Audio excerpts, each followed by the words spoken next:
సింగరేణి లాభాలపై జాగృతి అధ్యక్షురాలు కల్వకుంట్ల కవిత కీలక వ్యాఖ్యలు చేశారు. లాభాల వాటా కార్మికుల హక్కు అని, ప్రభుత్వం వేసే భిక్ష కాదు అన్నారు.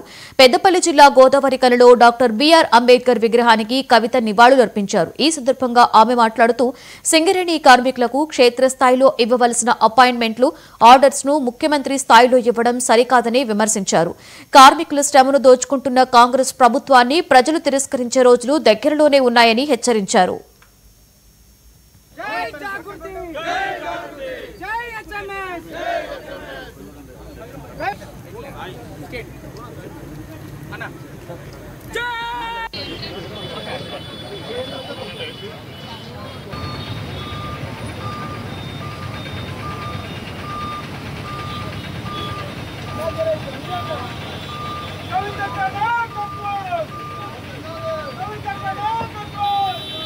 హెచ్ఎంఎస్ మరియు తెలంగాణ జాగృతి ఆధ్వర్యంలో నిర్వహిస్తున్నటువంటి బతుకమ్మ పండుగ వేడుకలకు హాజరవ్వడానికి రావడం జరిగింది.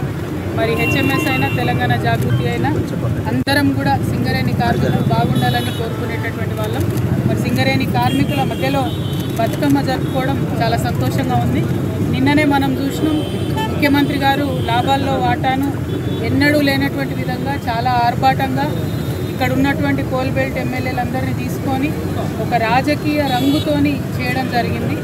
మరి లెక్కలన్నీ కూడా తప్పు చెప్పి పోయిన సంవత్సరం అట్లే చేసిండ్రు, ఈ సంవత్సరం అట్లే చేసిండ్రు. కార్మికుల నోట్లో మట్టి కొట్టేటటువంటి ప్రయత్నం ముఖ్యమంత్రి గారు చేస్తూ ఉన్నారు. సింగరేణి బొగ్గుగని బిడ్డలు చిందించేటటువంటి చెమటనే ఇవాళ మన తెలంగాణ ఇండ్లలో వెలిగేటటువంటి బల్బులు, ఫ్యాన్లు, ఏసీలు.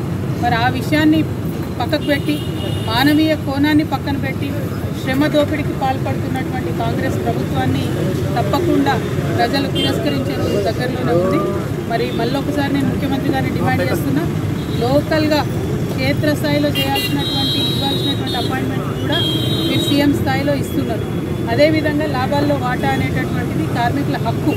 మీరేదో భిక్షమేస్తలేరు మాకు, దానికి కూడా రాజకీయ రంగు కులిమి నిన్న మీరు చేసినటువంటి ప్రకటన సింగరేణి కోల్బెల్ట్ ఏరియాలో ఎవరు కూడా దాన్ని పాజిటివ్గా స్వీకరిస్తలేరు.